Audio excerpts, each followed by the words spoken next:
Hi students, இன்னைக்கு நம்ம 11th second volumeல வரக்கூடிய 6th lessonோட ஒரு important question. Newton's inverse square law. Okay. So based on the gravitational force. Newton அப்படினாலே famous எதுல அப்படினா gravitational force. Okay. So Newton he considered the orbits of the planets as circular.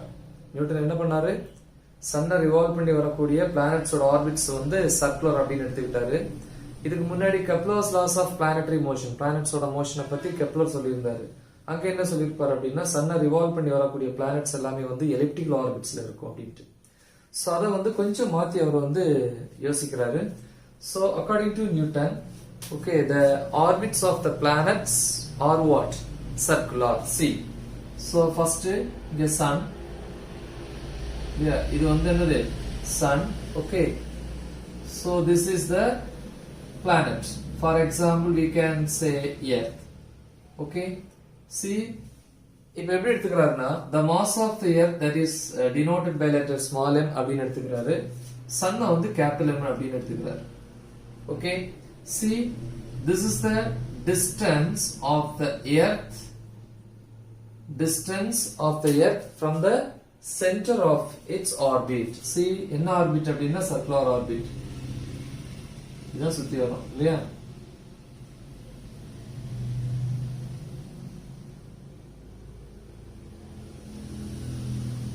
circular orbit.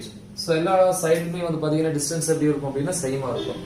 So distance of the earth from its center, I mean center of what the orbit is denoted by letter smaller.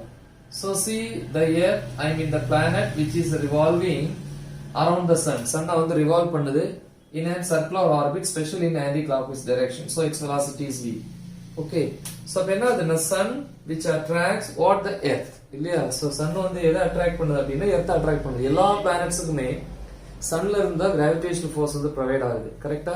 அப்ப sun என்ன பண்ணுது? earth வந்து attract பண்ணுது. So the earth is accelerated, இல்லையா, towards the center. So that acceleration is called centripetal acceleration, that is denoted by letter AC. Centripetal acceleration, simply we can put the letter A. So let's ஆரம்பிக்கிறோம். So the centripetal acceleration of the earth is formula A is equal to minus v square by r அப்படின்னு படிச்சிருக்கோம் இல்லையா? centripetal force வந்து first டைமே படிச்சிருப்போம். என்னது? F is equal to mv square by r அப்படின்ட்டு. Okay, so general form என்ன? F is equal to ma. ரெண்டு ஈக்குவேட் பண்ணும்போது என்ன ஆயிரும் அப்படின்னா இந்த m கேன்சல் ஆகும்போது a க்கு பதிலா என்ன வருது? v square by r. அதான் இங்க இருக்கு. So negative sign indicates the force is attractive force அப்படின்னு சொல்லலாம். இல்லனா ஆக்ஸலரேஷனுக்கு இன்னொரு டைரக்ஷன்ல என்ன velocity travel ஆகுது. இல்ல அப்படின்னா the velocity which is in anti-clockwise, I mean the earth which is moving in anti-clockwise direction, so we can put minus. எப்படி வேணா எடுத்துக்கலாம். So this is equation number 1. So இப்ப v கண்டுபிடிக்கணும். v என்ன? velocity of the earth, I mean the planet. earth என்னது? planet தானே? by knowing the terms, velocity v is equal form என்ன? velocity displacement by time, displacement by time. displacement na ஒரு rotation இல்ல, ஒரு rotation ஒரு இடம் சுத்தி வரதுக்கு எடுத்துக்கூடிய டைம் தான் என்னது? Capital T is the time period of rotation of the planet. அப்போ ஒரு rotation அப்படினா என்னது? circumference, that is 2 pi r by t. so இதான equation number 2 னு வெச்சுக்கலாம். so இப்ப இத வந்து என்ன பண்றோம் அப்படினா ஃபர்ஸ்ட் ஈக்குவேஷன்ல சப்ஸ்டிட்யூட் பண்றோம்.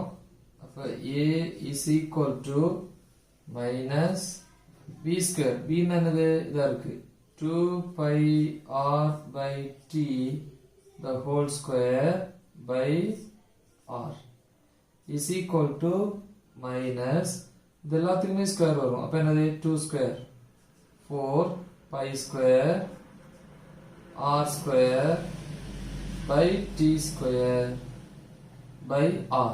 Okay, so by r இப்படி வரும். Okay, so இதுல ஒரு r கேன்சல் ஆயிரும்.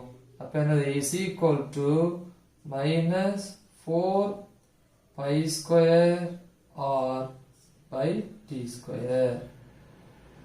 So அப்படின்னு வரும். ஓகேவா? இது வேணா ஈக்குவேஷன் நம்பர் 3 ன்னு எடுத்துக்கலாம். இப்போ நமக்கு எல்லாருக்குமே தெரியும் நியூட்டன்ஸ் செகண்ட் ஆஃப் மோஷன் இல்ல இங்க ரிலேட் ஆகுது பிகாஸ் நியூட்டன்ஸ் லானாலே வந்து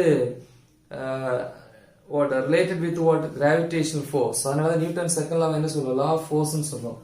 So by Newton's second law of motion, law of motion formula என்ன? F is equal to ma is equal to m into a. A என்னது? இதா இருக்கு. minus 4 pi square r square by tr அப்படின்ட்டு இருக்கு. So already இங்க r cancel பண்ணிருக்கலாம் இல்லையா? Cancel பண்ணா என்ன வராது? இந்த r இப்போ வராது. இப்படின்னு வரும். ஓகேவா? சோ அப்ப f is equal to சொல்ல இன்னொன்னு இந்த ஸ்கொயர் வந்து இது எல்லாத்துக்குமே காமன் தான் இல்லையா? சோ அப்ப இங்க என்ன வரும்? இந்த ஸ்கொயர் 2 க்கு வரும், 5 க்கு வரும், 6 க்கு வரும், t க்கு கூட வரும். அப்ப இங்க வந்து இருக்கும்னா t ஸ்கொயர் வந்திருக்கும். So t square.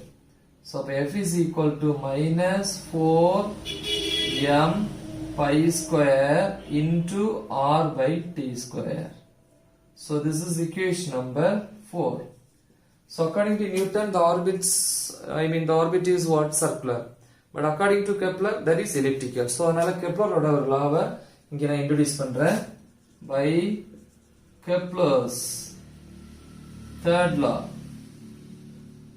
of motion. என்ன motion? Planetary motion. Okay, third law அப்படினால என்ன? law of time period அப்படினு சொல்லுவோம். So என்ன formula? r cube is directly proportional to t square. அங்க r cube க்கு பதிலா வந்து என்ன இருக்கும்னா a cube ன்னு இருந்திருக்கும். a is the semi major axis Kepler's law. I mean a is the distance between the sun and the earth அப்படினு அங்க இருந்திருக்கும். I mean sun and another planet அப்படினு வெச்சுக்கலாம் இல்லையா? ஆனா இங்க நம்ம என்ன லெட்டர் இன்ட்ரோ듀ce பண்ணிருக்கோம்? r. so அதனால r cube. இந்த proportionality ஈக்குவலா மாத்தும்போது ஒரு கான்ஸ்டன்ட் போடணும் k t square. இப்போ t square கீழ வரும்போது r cube by t square equal to k. Okay, வேற எதுவும் கிடையாது. பட் இந்த ஃபார்முலா நமக்கு தேவை. இது இல்லாட்டாலும் ஒன்றும் பிரச்சனை கிடையாது. Okay, anyway so r by t square தரணும் மாத்த போறேன். சோ r cube ல ஒரு r எடுங்க, t square equal to r square. ஒரு r போச்சுனா r square கீழ வந்துச்சுனா என்ன வரும்? k by r square. ஓகேவா? So r by t square is equal to k by r square. இத நான் என்ன பண்றேன் அப்படினா fourth equation சப்ஸ்டிட்யூட் பண்றேன். So in 4 we can write f is equal to minus 4m pi square r by t square. R by t square என்ன போடலாம்? k by r square ன்னு போடலாம். அப்ப f is equal to minus 4m pi square இல்லையா into k by r square. So இது வந்து force between two objects இல்லையா? two mass bodies அப்படின்னு சொல்லலாம். ஒன்னு sun வந்து இன்னொன்னு earth. சரி, அப்ப நியூட்டன் என்ன சொல்றாரு அப்படின்னா one more point. See here, negative sign is there. Negative sign indicates what? The force is attractive force. Gravitational force எப்பவுமே attractive towards downward, so there is minus. Attractive force ங்கறனால minus. Then one more thing என்ன சொல்றாரு? sun வந்து m mass இருக்கக்கூடிய earth வந்து என்ன பண்ணுது? எப்பவுமே attract பண்ணுது. So அப்ப m is the mass of the earth, which is what? Explicitly அப்படினா explicitly in the expression. இந்த எக்ஸ்பிரஷன்ல வந்து நியாயமா என்ன பண்ணிருக்கோம்? வெளிப்படுத்தி இருக்கோம். அதே மாதிரி by Newton's third law of motion, for every action there is an equal and opposite reaction படிச்சிருக்கீங்க. அதே மாதிரி இங்க sun வந்து எந்த அளவு ஃபோர்ஸோட எர்த்தை அட்ராக்ட் பண்ணுதோ அதே அளவு ஃபோர்ஸோட எர்த் என்ன பண்ணும்? சன்னை வந்து அட்ராக்ட் பண்ணும். So the mass of the sun is explicitly in the expression இல்லையா? சோ அதனால என்ன பண்றாரு அவரு? mass of the sun வந்து இந்த எக்ஸ்பிரஷன்ல இன்க்ளூட் பண்றாரு. So according to Newton, he used what? இதுக்கு பதிலா 4 pi square k. இந்த கான்ஸ்டன்ட்க்கு பதிலா எதை இன்ட்ரோ듀ce பண்ணாருன்னா g(on). So m is the mass of the sun. So அத வந்து என்ன பண்றாரு? இங்க இன்ட்ரோ듀ce பண்றாரு. அப்ப small mass of the earth அது இருக்கும்போது கண்டிப்பா mass of the sun அதுல வரணும். ஏன்னா இந்த சன் எந்த அளவுக்கு எர்த் அட்ராக்ட் பண்ணுதோ அதே அளவுக்கு எர்த் என்ன பண்ணும் சன்னை அட்ராக்ட் பண்ணும் so mass of the sun is also explicitly அப்படினு சொல்லி கொண்டாந்துருக்காரு so அப்ப this is a constant இப்போ என்ன பண்ண போறோம் F is equal to minus 4 இருக்கு 4 pi square இல்லையா 4 pi square k 4 pi square k க்கு gm இன்னொரு small m அப்ப g capital M small m by r square இந்த ஃபார்முலா ஏற்கனவே பார்த்திருப்போம் இதுல வரக்கூடியது நியூட்டன்ஸ் law of gravitation ல வரும் அந்த மைனஸ் இல்ல சோ இது வந்து நியூட்டன்ஸ் இன்வர்ஸ் ஸ்கொயர் லா அப்படினு சொல்லுவோம் ஓகே the formula சோ அதே மாதிரி the circular orbits இல்லையா of the Newton's law is what okay அது வந்து என்னது wrong தான் இல்ல circular orbits கிடையாது ஆனா அது வந்து என்னது elliptical orbits தான் இருந்தாலும் the force between the two objects வந்து எப்படி இருக்கும் almost வந்து equal அதுல ரொம்ப fast variation இருக்காது ரெண்டு planets இடையில distance வந்து elliptical orbits ஆ இருந்தாலும் ரொம்ப பெரிய vast variation இருக்காது கிட்டத்தட்ட ரெண்டுமே எப்படி இருக்கும் approximately equal அப்படினு சொல்லி நியூட்டன் என்ன பண்றாரு அத வந்து ஃபைனலைஸ் பண்றாரு ஓகேவா சோ இம்பார்ட்டன்ட் क्वेश्चन சோ பாத்துக்கோங்க ஓகே